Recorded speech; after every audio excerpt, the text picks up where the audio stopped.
Welcome to the Smart Weight Loss Coaching Podcast.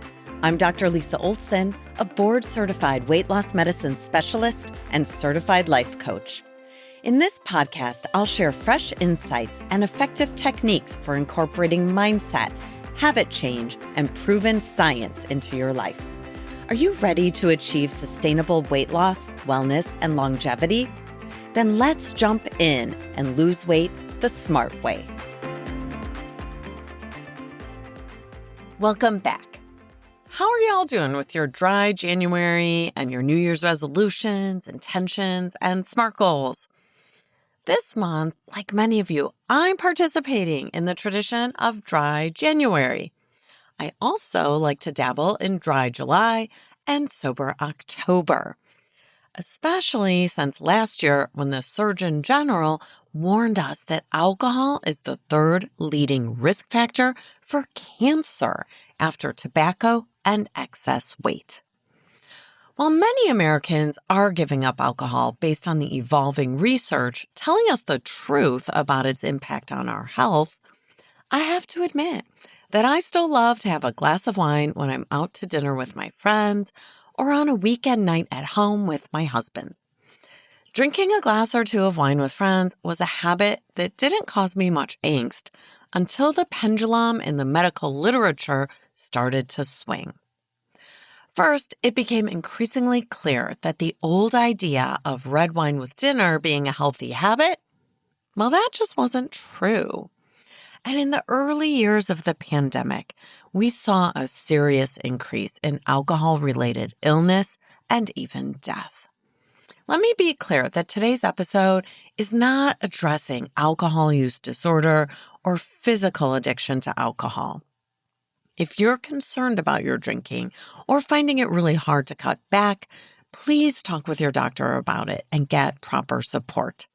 Abruptly stopping alcohol when you're a daily drinker can sometimes be quite dangerous.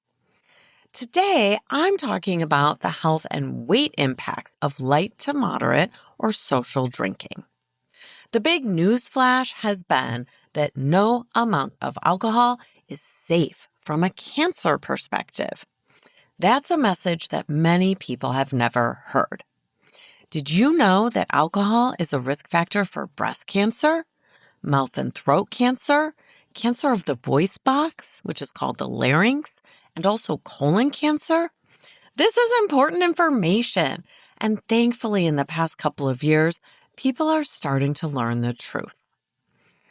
Many of us are motivated to make changes that would lower our risk of cancer. Just think about the ways we protect ourselves from the sun to avoid skin cancer, and we try to eat more fiber to protect ourselves from colon cancer. We get pap smears, HPV tests, and mammograms to catch female cancers early. Until recently, most people didn't limit their alcohol to lower the risk of cancer because they didn't know about the strong connection there. Let's pivot for just a moment to talk about alcohol and weight. You knew I'd go there eventually. In my role as a weight loss specialist, I've seen that even light drinking can be enough to block weight loss. It's frustrating for people to feel like they're eating well, exercising, getting good sleep, managing their stress, and yet the scale won't budge.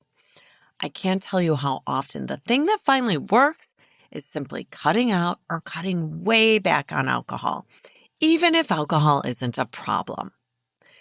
It makes a difference for your weight if you can cut back to special occasion drinking or a couple of drinks a month rather than a couple of drinks a week, daily drinking, or even more. Of course, everyone is different, and how much alcohol you can drink and still lose weight is going to depend on your unique situation. If you're eating fast food for lunch every day, stopping that will probably have the biggest impact, even more than cutting out a couple of glasses of wine on a Saturday night. But of course, it's not an either-or message. It's worth thinking about eliminating or really reducing what you drink, both for your weight as well as for your cancer risk.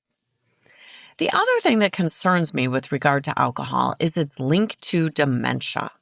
It's become clear that alcohol increases the risk of dementia So if you're at risk for it or even showing some early signs of cognitive decline, the time is now to eliminate alcohol completely. That's what I would do if I had personal concerns or family history concerns about dementia.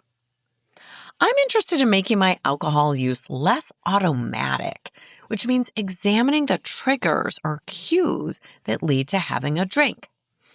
Even though I don't drink during the week, I recently caught myself assuming that my birthday celebration would include a glass of wine. We were going out to a delightful French restaurant, and I just assumed that I would have wine. But why is that? My birthday was on a Monday.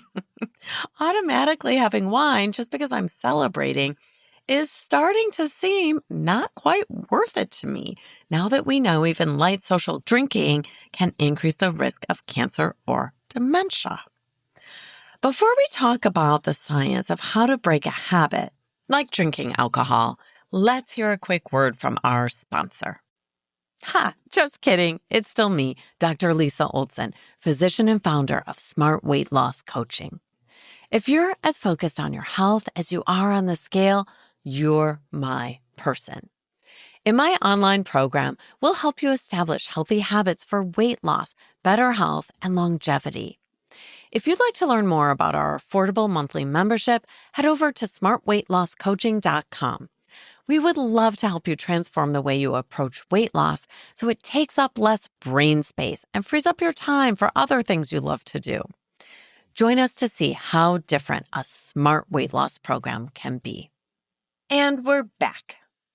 I should mention that the government released the new food pyramid this week, and it indicates that people should consume less alcohol for better overall health, and that people should limit alcohol beverages. But the new guidelines don't recommend clear limits like they used to, nor do they explicitly call out the risk for breast or other types of cancers. Why not? It's not because the science is unclear. We know alcohol increases the risk of cancer.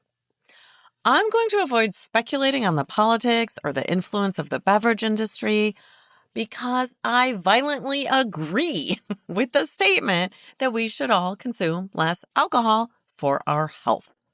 And if you're trying to lose weight, it's a no-brainer. Skip the alcohol and drink plain water instead, or bubbly water. Switching from alcohol to water may take some time to show up on the scale, but if alcohol has been blocking your weight loss, quitting could be the thing that finally gets that scale to budge. Of course, weight loss from quitting alcohol doesn't happen overnight.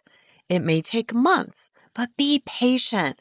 You'll be glad when you're no longer consuming those empty calories, especially because when people drink, they're more uninhibited with their food. As inhibitions go down, hedonic eating goes up, and weight tends to follow. So if you'd like to cut down or eliminate alcohol, we need to think about when we drink, why we drink, how much we drink, and with whom, and so on. Whether you drink daily, weekly, or only around certain people, there is probably some kind of habit at play. In order to break a habit, it's helpful to understand something called a habit loop.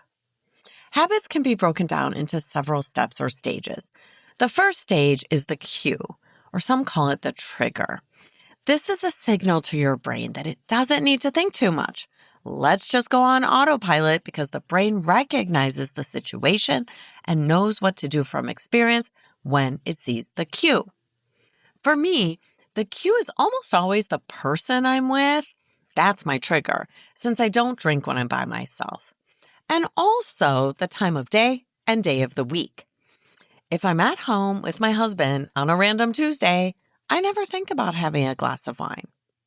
If I'm with my husband having a lovely dinner at my favorite local restaurant on a Saturday night, I'm definitely thinking about having a glass of wine.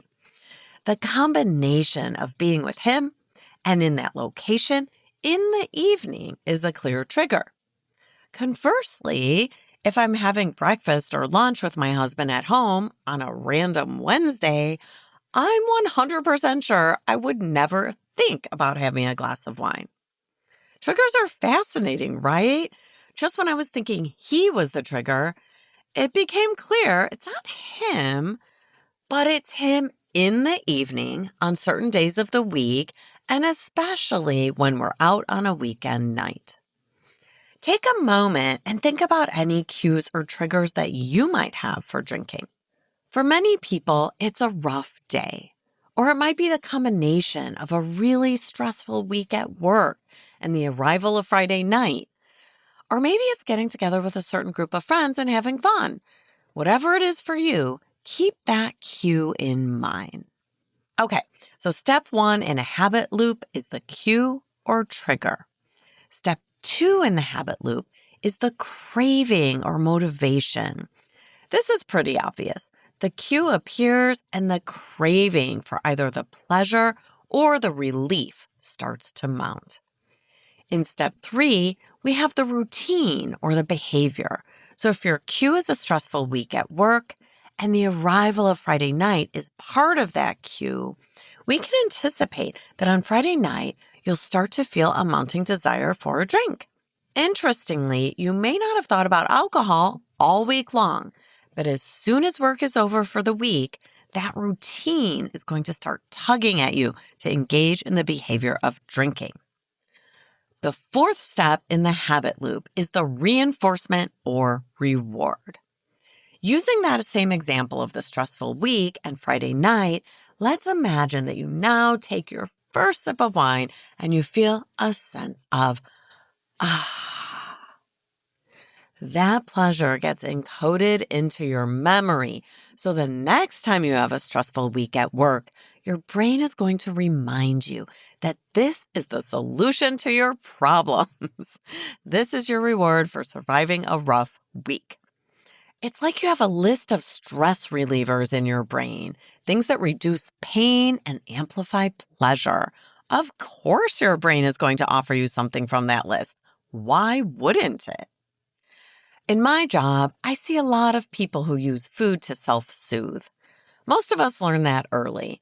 Hopefully our parents aren't giving us wine when we're little and we hurt ourselves or feel sad about something, but they might give us some cookies or some ice cream. And that's often where we learn that kind of association. We learn that we can reduce the hurt by ingesting something pleasurable. Some of us keep using ice cream or cookies, and some of us use alcohol. Either way, these are great habits to break. The desire for your pain reliever of choice might still come up with a super high level of stress. But if we can practice catching it by recognizing the cue or trigger and deliberately responding to it without the behavior, and therefore the reward, we can start to navigate our stress or pain without that automatic response. So now that you understand the habit loop and can identify your triggers, how do you actually interrupt a habit? Research from Dr. Anna Lembke emphasizes creating distance between yourself and your trigger, both physical and mental barriers that give you space to make a conscious choice rather than defaulting to the automatic behavior. This is when the concept of self-binding becomes powerful. Self-binding means creating barriers between yourself and the habit when you're in a clear state of mind, so you don't have to rely on willpower when the craving hits. For example, if your trigger is coming home from work on a Friday night, you might plan ahead. Stock your fridge with sparkling water or fancy mocktail ingredients. Get rid of any alcohol that you had in your house. Maybe you'll make plans with a friend who doesn't drink, or commit to a Friday evening yoga class. The key is making the decision in advance, when your prefrontal cortex, the logical thinking part of your brain, is fully engaged. What we don't want to do is try to make hard decisions in the moment when cravings are strong. James Clear's research on habit change teaches us something crucial.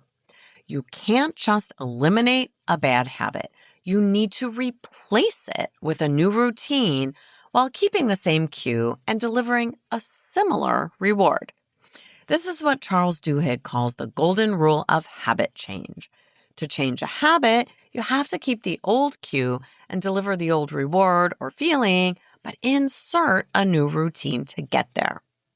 So if your cue is a stressful week and a Friday night arrives and your reward is relaxation and pleasure, you need to find a different routine that delivers that same sense of relief, that without the alcohol.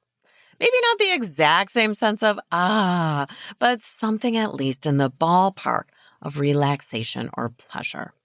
Some people like a long bath with a good book, or a massage, or engaging in a favorite hobby, calling a friend who makes you laugh, or simply ordering dinner in rather than asking yourself to cook and clean after a long week. The routine changes, but you're still honoring the underlying need for relief and relaxation. Another powerful strategy from Dr. Lembke's work is what she calls a dopamine fast or reset period. Abstaining from a habit for 30 days can help reset your brain's reward pathways.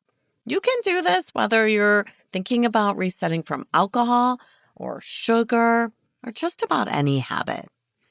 The first 2 weeks are typically the hardest. You might feel worse as your brain adjusts. But after about a month, most people feel significantly better and gain new clarity about how the habit was affecting them. That's why dry January can be so transformative. It's not just about proving you can do it. It's about resetting your relationship with alcohol and discovering what genuinely brings you pleasure and relaxation. And by the way, I know January's coming close to the end. You can do dry February. Also, belief is a critical element of habit change. This is why support groups and accountability partners are so effective. Sharing your truth with others about your habits and your struggles engages your prefrontal cortex in a way that helps you make better choices going forward. You don't have to battle this alone. Whether it's a friend who's also doing dry January, an online community, or simply someone who knows you're cutting back and will check in with you, that connection and accountability can make all the difference. Remember, you're not trying to eliminate the habit loop entirely, you're rewiring it. You're teaching your brain a new pattern, and that takes time and repetition. It takes lots of practice. If this is what you're practicing this month, as I am during dry January, please be patient with yourself. Be compassionate. Every time you successfully navigate a trigger without drinking, you're strengthening new neural pathways. And if you slip up, that's okay. Habit change is not about perfection. It's about progress, showing up, making an effort, practicing. What matters is that you keep coming back to your intention and keep practicing your new routine. Research tells us that people who abstain or really reduce their alcohol intake for dry January drink less, even months after January is over. As you continue through dry January and beyond, pay attention to what you're learning about yourself. What are your triggers? What rewards are you truly seeking? And what healthier routines can you create that honor those needs without the negative health impacts of alcohol? This kind of self-awareness is really powerful, and it's the foundation for lasting change, not just with alcohol, but with any habit you want to transform. Okay, friends, it's time for your MBA, your next best action for today. If you're trying to lose weight, or if you'd like to lower your risk for cancer or dementia, sleep better, improve your mood, or sharpen your brain power, maybe you'd like to consider a 1-month break from alcohol just to see what it can do for you. You've got this. Thanks so much for listening. If you'd like more support during your smart weight loss journey, check out our group coaching program at smartweightlosscoaching.com. Until next time, stay well and stay smart.